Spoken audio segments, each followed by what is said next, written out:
खूनी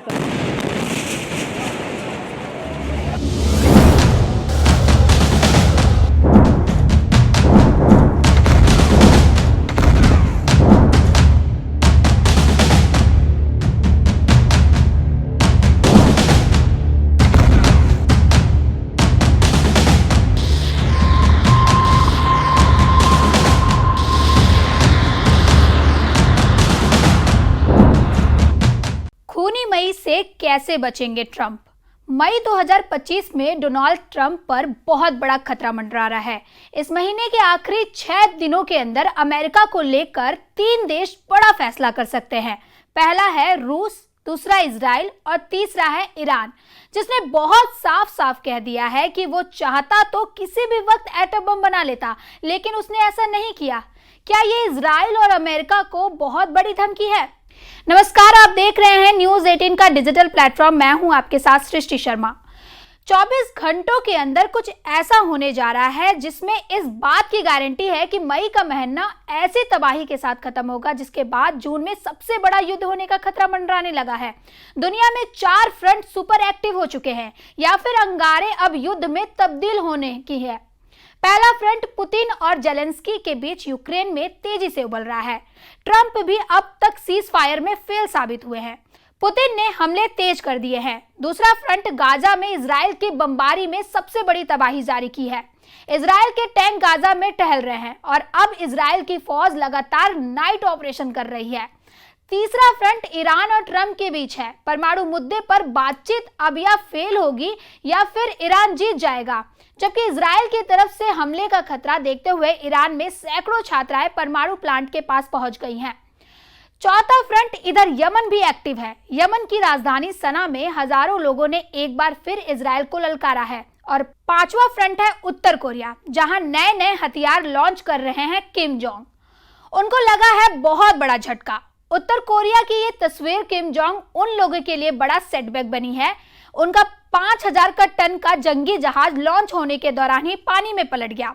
सैटेलाइट से ली गई ये तस्वीरें पूरी दुनिया में वायरल हो गई हैं और बहुत ही जिल्लत महसूस कर रहे किम जोंग उन ने अब इसके लिए शिपयार्ड के चीफ इंजीनियर समेत 3 लोगों को उल्टा लटकाने की तैयारी कर ली है। लेकिन किम से ज्यादा टेंशन डोनाल्ड ट्रंप को हो गई है, क्योंकि 2 फ्रंट पर ट्रंप को मुंह की खानी पड़ी है। एक है यूक्रेन और दूसरा है ईरान। यूक्रेन पर पुतिन के मिसाइल और ड्रोन अटैक रिकॉर्ड तोड़ रहे हैं, जबकि ट्रंप की कोशिश सीज फायर की थी। वहीं ईरान ने सिग्नल दे दिया है कि वो यूरेनियम संवर्धन से बिल्कुल समझौता नहीं करेगा, फिर चाहे ये डील हो या ना हो।